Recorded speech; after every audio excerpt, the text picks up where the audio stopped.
Bonjour mwana mboka. Mboka etambola lolenge. Mwana mboka motuna okotuna nakozanga liloba koyebisa yo. Pe nakozanga liloba koyebisa bayiba kongomani bakolanda biso bisika nyonso. Mboka yali mabe ngai oyo na kombo ya Fude Fayulu nakolele longo na bandeko oyo bakufaki na volcan na Goma. Vraiment mboka vraiment lobi na Goma moto epelaki. Vraiment to monaki bandeko na biso bayiba kongomani. Ndenge bakokatisa Rwanda, ndenge bakokima, basusu bakokufa, basusu babomi bango na babali réel. Tandis que bakokima pona bitumba, bakokima pona moto etomboki, kasi bayiba zuzi bayiba soda, ya bayiba kongomani, bakomi koboma population salaki nga mutema pasi. C'est pour cela na kopesa message pona koloba ete mboka yali malamu te, peuple akonyokwama, peuple ali ko souffrir. C'est pour cela il faut comprendre que et sengé na biso to na ba élection auto ko kenende ko bimisa ete ba autorité légitime, ba autorité crédible, ba o ba ko fanisa mboka malamu. Lelo makambo ya nani ya état de siège ko binengeni bitumbesili to koma ndeko makambo état de siège silité yo ki yango ba ko senga suna parlement olandi yango te ba ko senga na parlement yemoko Constant Ndima ou les assemblées professionnelles ou les assemblées nationales ECG et tenir compte ya koloba ete lokola totini bazuzi lokola totini mapinga na ngambo ya est bakene ko bunda bitumba to komona bitumba ko sila te to senga ba professeur nyonso état de siège kota balingi bazwa alire ya Égypte oyebi yango malamu ndeko Égypte a sali plus de 57 ans en état de siège boka na bango alaki na bitumba lelo en Égypte soko ke bitumba ali tendeko yango moni balingi bazwa maele site ba appliquer yango kasi biso tobi Tshilombo atika na une année 4 mois na une année 4 mois wana okotia état de siège Congo mobimba yoko maele alite yoko basodo kotinda okofuta bango malamu te oyebi ata ndenge ba reglaka vie sociale ba yiba militaire te il faut ko élaborer salaire ya ba yiba soda oyo bakokende kobunda bituma na est yo kamati olobi te état de siège to repousser yango où est-ce que 30 jours renouvelable 30 jours kate kokoka awa et c'est ba renouveler ndeko ya na yebiso samalo konda exemplaire te samalo konde a gérer na chekamine a gérer na chekamine ndeko est-ce que yebi samalo konde atiki chekamine na façon nini samalo konde wano ka samalo konde kombo na ezali samalo konde te kombo na ye ali samalo kugu oyo alaki neve ya Kagame atiki chekamine eta nini chekamine lelo etie mboka wapi ekotisi combien na carte ya source ya ba recette ya trésor public oye ko gérer mboka na ko tuno ndeko okwebisanga samalo konda présenter samalo konde wana alobi nini pona mai ekiti alobi nini pona mafuta mbile ekiti alobi nini pona kelasi ya bana ti lelo kelasi ya bana bakotanga malamu te est-ce que samalo konde wana alobi pona régularité ya enseignant ba nouveau unité alobi pona ko faire effacer 15% ba fonctionnaire oyo azokata na tatane Tshilombo ndeko est-ce que samalo konde wana eloko nini oyo asali pe alobi ya malamu pona volcan ebomi bakiba kongomani na Goma lobi alobi nini ndeko samalo konde wana alobi nini oyo loi ezali proposé par samalo konde oyo ezo régulariser ezo régler vie ya bakongomani na est oyo bakokufa alobi nini ndeko samalo konde wana alobi nini pona budget ya mboka 3 milliards 500 millions de dollars yango na ndeko résoudre vie sociale alobi nini samalo konde wana pona banzela oye baby y compris la vie professeur Kisasa alobi nini pona ba conflit ethnique ti lelo kokoba alobi nini pona ba katakatanga lobi bakati ba kongomani mitu alobi nini ndeko tendeko totika fati samalo konde as exemplaire azali neve ya Kagame moto yana samalo konde azali Kabila c'est un Rwandais tout fait. Aujourd'hui, nous soutenons la loi. Ya koloba ete ba yiba étranger nyonso. Ba o bazana double nationalité nyonso ba possibilité. Ba za la tête na carte d'institution. Ce sont des flatteurs. Ils sont en train de nous escroquer. C'est l'escroquerie politique ndeko. Tokotika la kondima yango te, tokotika la kolanda bango te. Baza eloko moko ba kopesa biso les soins ate. Peuple azo souffrir.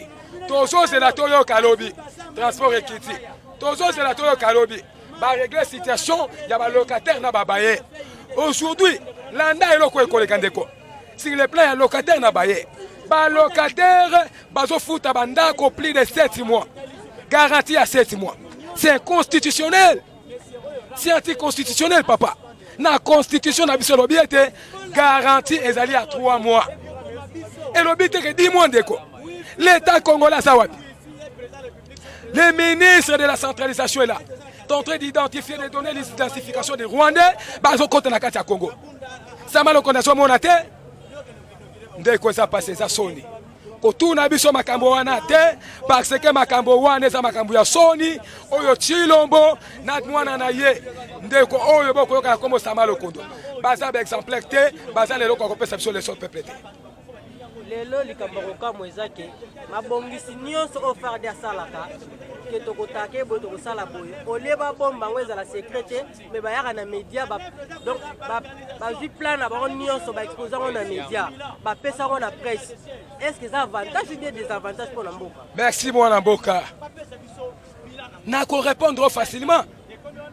Olanda qui bolole lokola Chilombo na parlement. Na parlement Chilombo, Chilolo.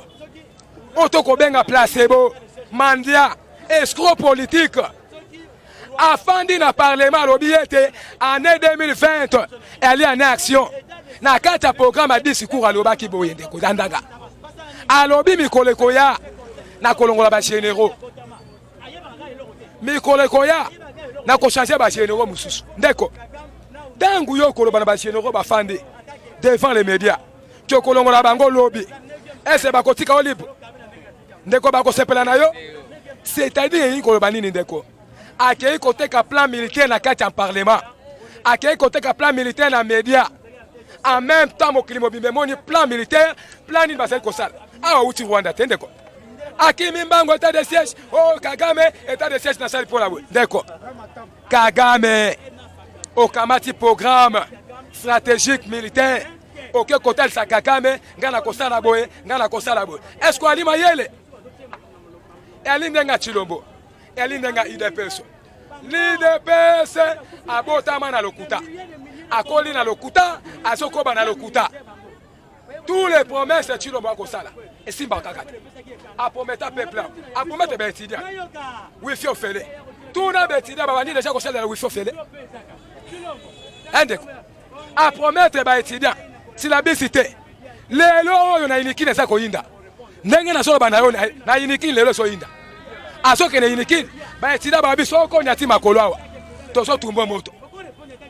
Kaka ndenge na koloba na yo na ilikini betida batomboki bako sela yeso ka kiti bako chaye moto ndeko fu l'opération pesaka d'électeur ba peso $100 ezongi na niveau ya ba université bino na lamuka boko sala ngo pete ndeko lamuka ezali voix ya peuple lamuka ezali intérêt ya peuple lamuka ezali libération ya peuple ezali état de droit ya solo ezali démocratie ya solo ezali lisu likolo ya lisu lamuka akoki jamais tant que la population souffre akende ko escroquer peuple wana susu mbongo lamuka akoki kosala yango te ndeko ça au besoin na université c'est l'escroquerie grave c'est une escroquerie politique ozokende ko escroquer étudiant ou azotanga na vie ya pasi maman n'a qu'au salaté, tata n'a qu'au salaté. Yo qui paye sa carte d'électeur, va payer $100 pour que va tricher, va compter frais électoral en 2023. Mais biso to di ba ko banga nini? D'accord. To kumisi bango. Va payer sa carte d'électeur. Va payer sa $100. Biso rendez-vous na bango na 2023 l'élection. Na bato va payer sa $100. Yo moko komona ndeko. Omoni Martin Fayulu ko Martin Fayulu aigle. Komona ekabo. Et ça va payer $100 millions au lia.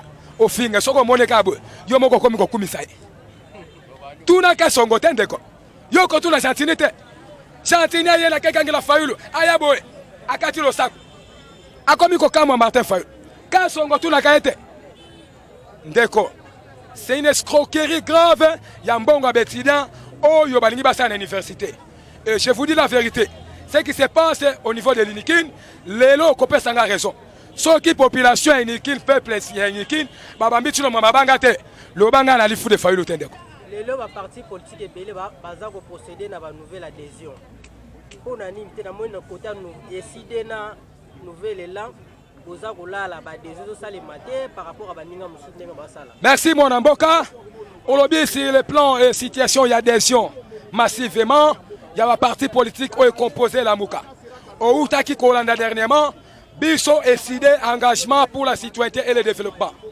À tant que Tata Mokonse Kolo, Aloba qui était, il y a Azali spécial, il y a Azali un homme idéal, il y a Ali Moto à peuple, le peuple linguier, le Congolais Sepelina Ye, Yango Yokaki a lancé programme, il y a adhésion des cartes massivement. To Outaki une ancienne carte. Tout une ancienne carte ndeko. Tout le monde une ancienne carte balancer adhésion des membres populaires. Il y a une carte biométrique. Parce que carte na biso, so que zindaki na mai moyen ezika na malamu ezate fwe beba. Parce que eza carton.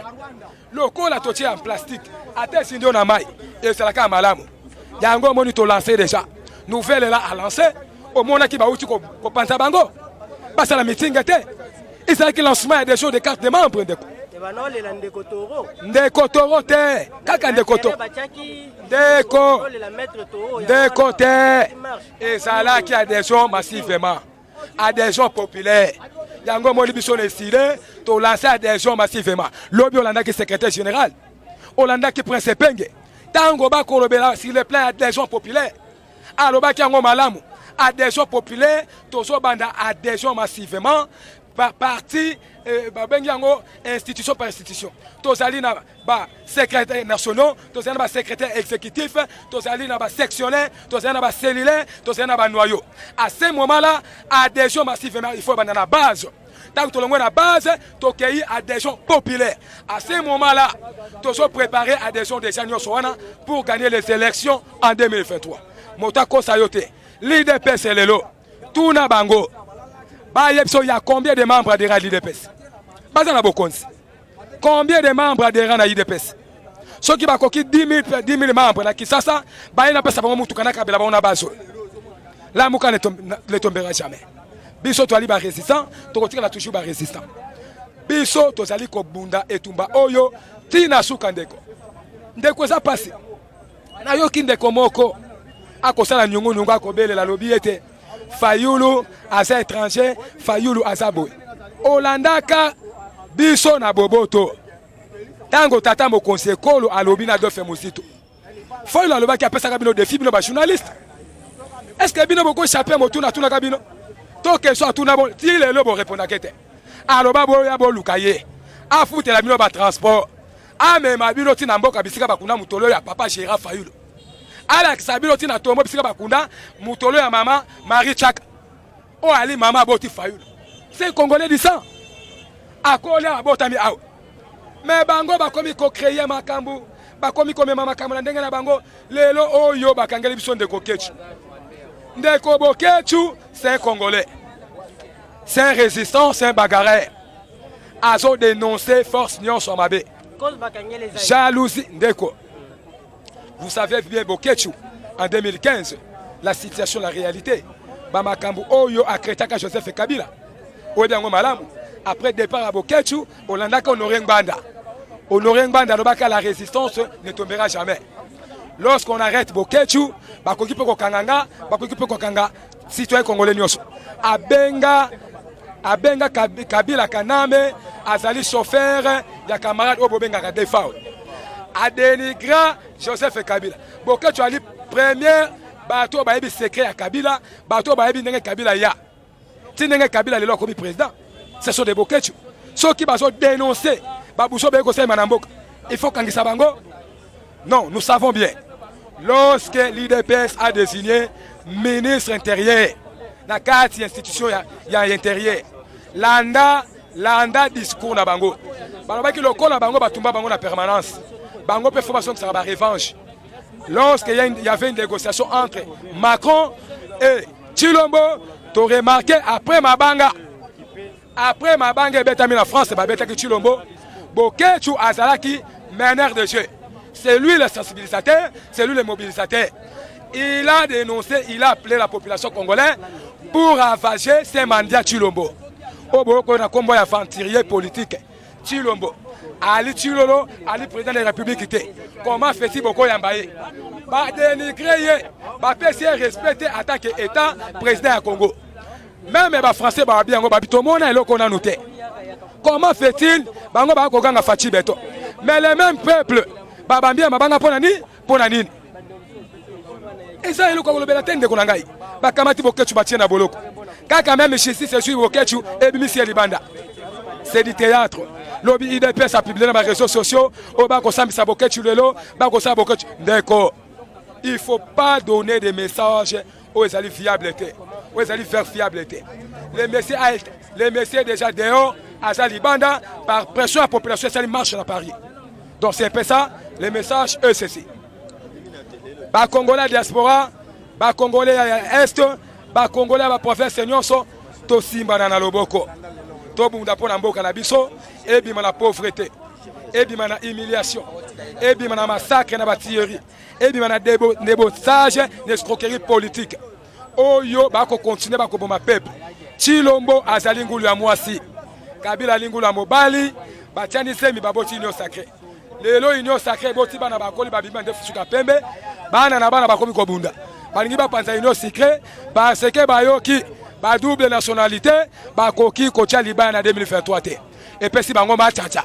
Pona koyesa bango boye. Biso totinda Katumbi te. Mama ya Katumbi te akende kozwa zemi ya ndundu. Biso totinda mama ya Katumbi te akende kozwa zemi ya Sénégalais. Totinda mama ya Katumbi te azala ndumba akende kozwa zemi étranger. Soki alaki mayele mbela azwi zemi ya Congolais. Lokola mama Fayulu Marie Tchaka azwaka zemi ya Congolais. Oyo tobengi na papa na biso koyoka Gérard Fayulu alaki pe Congolais. Mais yo ke kozwa zemi ya ndundu. Suko bakobengo Congolais ndeko. Tangu bapeki soko posilete enga ye Tshisekedi za mabe ndeko na Bemba na Katumbi baza na kata liste ya rapport mapping bango nyonso wana ce sont les assassins oyo ba contribuer na malheur ya peuple. C'est pour ndeko merci otuni motuna malamu olobi ke kaka lelo yo ndengo za wana toyebaki yango na kati ya lamuka utakala ke Bemba na Katumbi bazali bambuma mabe lokola to bandaki kobunda komba pona kobimisa pouvoir ya peuple na maboko ya ba menteur na maboko ya usurpateur to confisquer to boto la pouvoir ya peuple to baki te to aliba na mboka to landa nanu ba nyongo te to sangana to cha force to pesa frère congolais pouvoir tangu frère congolais ko soit pouvoir bango pe lokola bazaki na problème ya kozonga na mboka lokola bazaki na problème ya na Katumbi na Kabila. C'est pour cela boyoka kibinomoko Kabila VPR de Martin Fayulu abi mutu azali incorruptible azali mutu bakoki corrompre te azali mutu oyo aza résistant bakosaka ye te azali immanipulable okoki komanipule ye te babangaki bamonaki so bapesi Fayulu pouvoir Fayulu alingaki atia état de droit solo Fayulu alingaki atia démocratie ya solo Bemba te ndeko kotia Bemba te yo moko moni ndeko banani babimi balokoso ya mbongo banani babimi batu oyo bazaki soifé d'argent Bemba na Katumbi te Fayulu alobaka yango na Saint-Thérèse alobaka yango clairement ba frère résistant toza 4 leaders même mikolo koya tokotika la mibale alobaka yango attaque sage attaque aigle pe lelo kokisamaki omonaki tendance na kati ya lamuka Katumbi alandi mbongo Bemba alandi mbongo lelo kangi bango na gorge bakomi koloba songa na lamuka biso attaque ba résistant na combo ya fou de Fayulu na combo ya bana Tchangu parce que la force de notre pays c'est Tchangu. La force de notre pays c'est Tchangu. Force oyo neutraliser ba Rwandais et za Tchangu. Déclaration na kanda wana tolobi ete Kagame na Kabila na Tshilombo. Rendez-vous na 2023. Moi message pour na ba diaspora baza kolando message de soutien. Ona ba diaspora na sengi bango boye. Toza na combat peuple misala esate. Ba mama nyonso baza na misala te. Ba papa nyonso baza na misala te. Yango message nanga sali boye. Ba renforcer biso sur le plan matériel. Ba tia maboko na bango sur le plan financier pour que biso to bima na balaba to bunda bitumba. Et ba oyo bali ko landanga na tele ya singa. Na zena plus 243 85 049 81 01.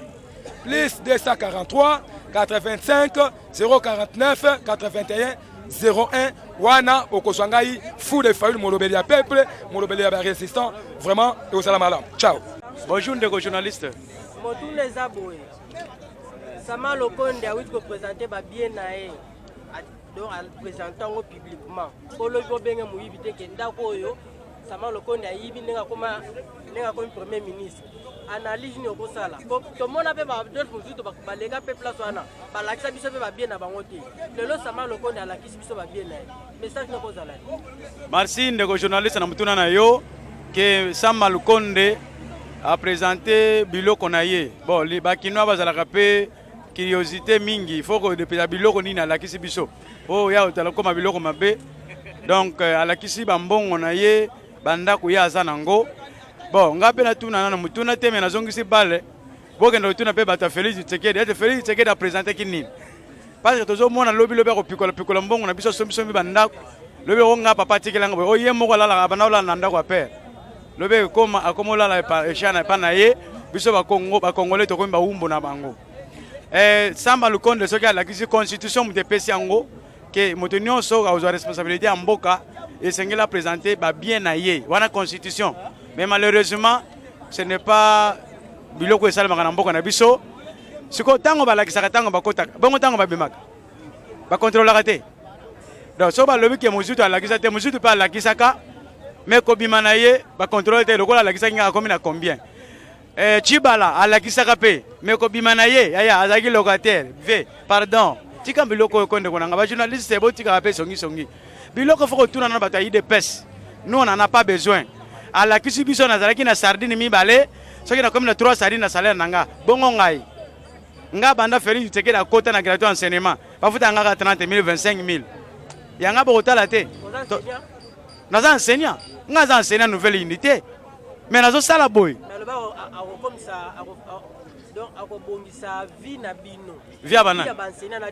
via banani ya ye moko papa Tshisekedi Tshisekedi abongisa ngote ya tanga nini ye na papa Tshisekedi ta fero na bana otango fele ya ke poto ba vanti na ba vanti kotaka na ndako ba pesa ke ba discours moko ba coup d'histoire wana Félix Tshisekedi ba français discours no ya ba coup d'histoire na ebisiel yo kan expliquer yo mais c'est Félix Tshisekedi azana ba promesse to benga ka poisson d'avril poisson d'avril ba ko benga lo papa na bina kufi poisson d'avril Félix Tshisekedi azana ba formol na libumoyo soke bimi na solo tala nenga ke ko sabande ko lwala ba bande ko Lubumbashi chance pe bo yambaki yete kuna bravo parce que image ba brandir biso za image ba yambela ka Moïse Katumbi ba che elongi na ye mais zalaki ya yete yo ba ko yamba yo po salinini papa ata ba yamba Yesu alobaki na koya na ke papa na oyela bino molimo mosante tango ayaki ba yambiye bongo ye azolo ba yambe pona nini c'est-à-dire présentation nyonso asali ya biloko Sama Lokonde asala ngo pona bato nyonso sorti na bango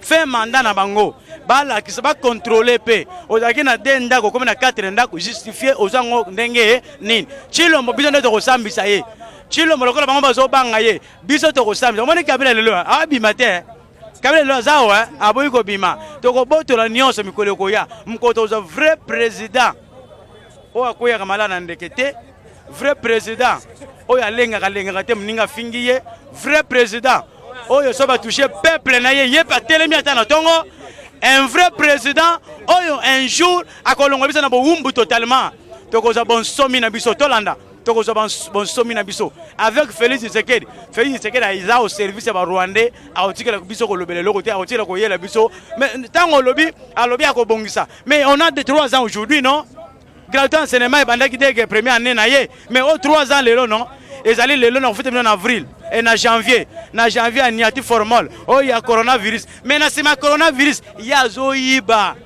donc koyiba ya ye coronavirus ezate ko fute enseignant coronavirus 7 mois kubu to comme en avril au tena moni kotoyo coronavirus ye ayibisi muyembe batelanga pardon batelanga la rezate yo niata bo de 3 mois juillet tozela ndeko ya ngambo wana bakendaka na ba université kopesa koloba bandeko ngambu tele ba bandeko UDPS $100 tena tangi koma mu te yo tanga penza ate UDPS $100 opesi ka de lecteur bino na lamuka bosala ngote ngaya biso to lobi ba pesa $100 opesi ka de lecteur chilo ma élection wa sala ngo et ça l'élection ngona ngana zo na benga na révolution yo kezo ba carte abatu ya pamba na bi azo ba carte d'électeur ba luba wani bana ba luba bazana ba université so akutana mwana mswahili mwana muyaka muluba ndeko na te na lobi na sens nini papa yoka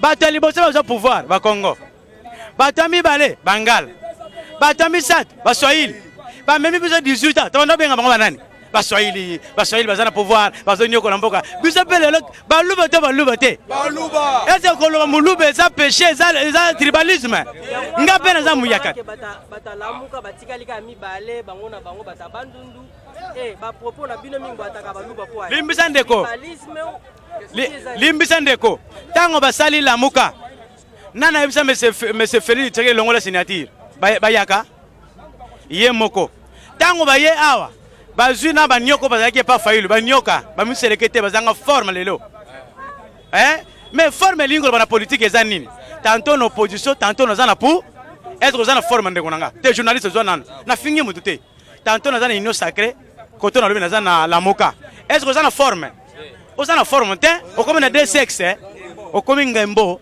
kasi yango ba bengi forme non na limite que baza forme mabe te forme politique na bango eyebani te couleur politique na bango eyebani te bolimbisi président nani président nommé Bemba benga Félix président nommé Katumbi benga Félix président nommé tokei ce que ça pour avantage à peuple tant que lamuka to bundela ka peuple biso ba bengi biso pona peuple to kende pona peuple soko bino ba bengi bomona ngai journaliste bino pe boza mabe na sala ka be interview mo colonios bo benga ngata be na plateau comme ça yo betuna biso ba question wana benga ta batu na bango so bo monike bango bo benga ba poids lourd ezanzela baza ba poids lourd te baza pe so ka poids lourd ba ngonjo ake CPI poids lourd ba ko kanga yake CPI papa benga biso ata batu na bango mibale otuna biso ba question na concernant Bemba na Katumbi ba viana baza ba opposant.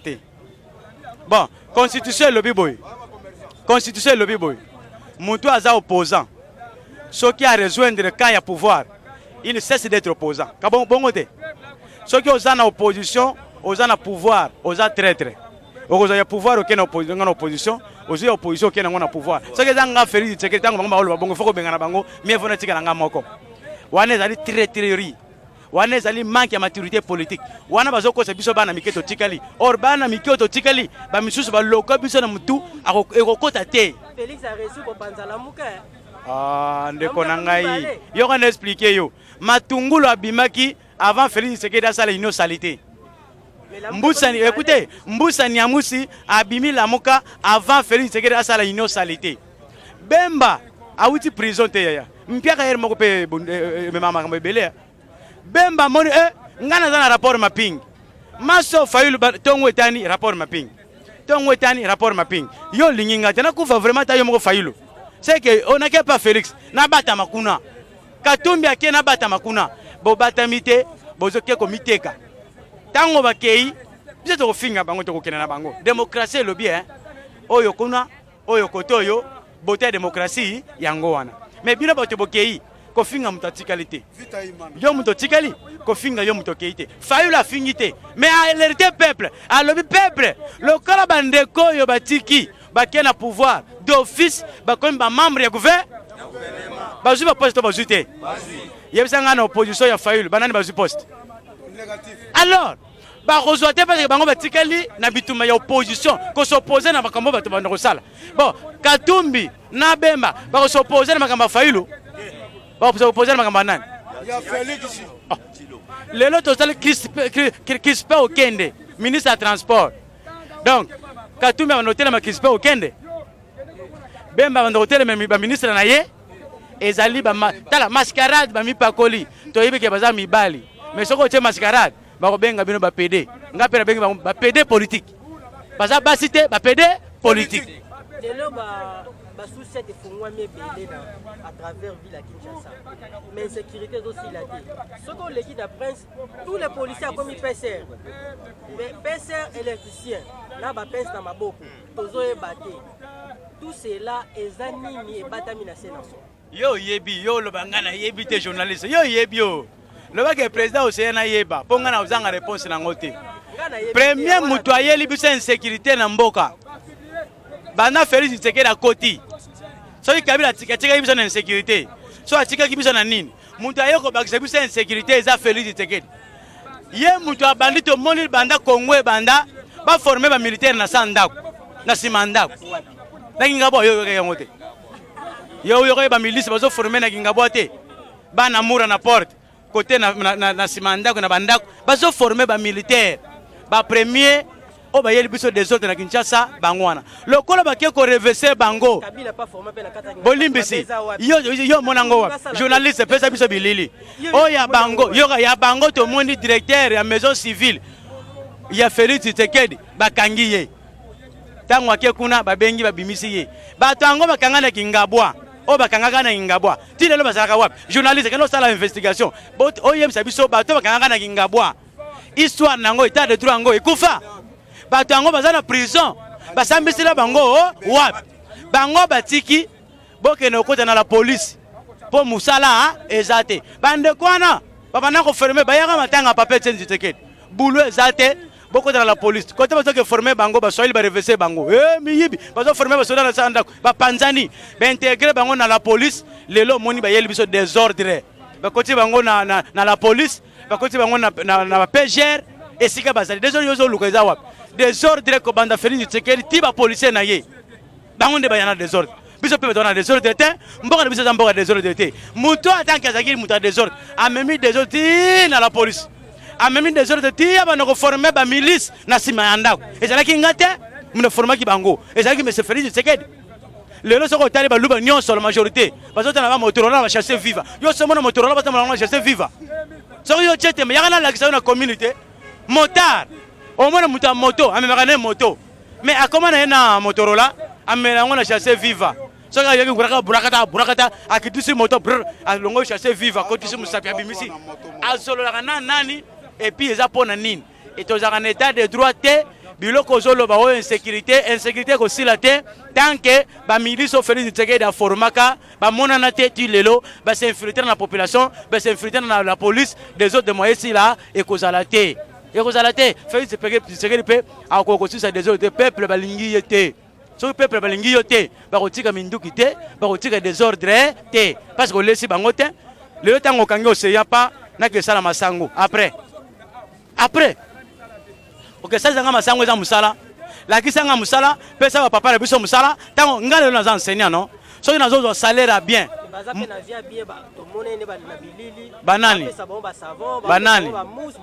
banani ngai na kendaka prison bato bayebi rive gauche na Kisangani tango bazo sala transfert ba kuluna nko bandi lelo te tango bazo sala premier transfert ba kuluna o basalaka moi je faisais partie na avion wana ya yewa bora na kenda ngana wuta na rive gauche na Kisangani bapesa nini bapesi nga ekolo bapesi nga mousse bapesi nga vunga oyebi vunga tango bazo peso vunga elamba ya kilo kufinika tango bazo peso vunga bapesi yo mousse wana ya 5 cm bayebisi yo cercueil na yo yangoyo olaninga balebena nga océan vunga oyo na dra oyo topesi yo cercueil na yo yangoyo pe solo baye tokendaki na bango soki bakufi tozolinga bango wapi na vunga toloni nzeta manioko ebele bazolona bango nzeta manioko bakolakisa yo te ba jeune bazokende eza mpona kokufa mais eza mpona koforme bango te e ba jeune yango bazokanga ce sont des innocents ba innocent papa congolais ezala mayele jeune congolais ezala mayele kotamba lokola mwasi te ndenge nauta koloba bazokanga ngulungulu bauta kosala biso bouclage mikolo elekai na mapela on arrête même des responsables nga lokola nga okanga nga na mwasi na nga na ndako oya ko présenter nga ke kuluna na kangi na ndako kuluna bakanga na ndako muto babengi kuluna lingo lo bani muto okuti en train de faire son travail okuti na lia ya musala okobengi kuluna atanga na ndako ataza na za kuluna na lati bona nzela zoliko soko le bizinga kuluna na ko kangisa yo eza bongo te na ko kangisa na droit parce que okuti nga na zo sala kuluna te la police na biso eza la police o ezali valeur sila eza na valeur te eza la police te donc voilà et là on a ko loba pour bandeko ya Voilà, bande kwa Congo d'abord na bandi na bande kwa nga diaspora concernant journal lelo ezali journée oyo ndeko bokecho ozana na parquet pour entendre ye ba yokaye mais eloko na koloba boye. Et là on a relevé boye. Merci d'abord na ba diaspora nyonso, merci na soutien na bino bozo sala bokechu, merci na sensibilisation bozo sala pour na bokechu, biso pe auto na parlementaire debout, to sala sensibilisation, mato ina biso ezai pa ina bino. Et là on a revu ba congolais, boze la Félix Tshisekedi, Tshisekedi mandat c'est sila, Tshisekedi o Tshisekedi les formalités azo sala mandat na yese sila, azo sala na ye eloko te. Biso ba congolais, ba vrai congolais tozo la paix eloko te.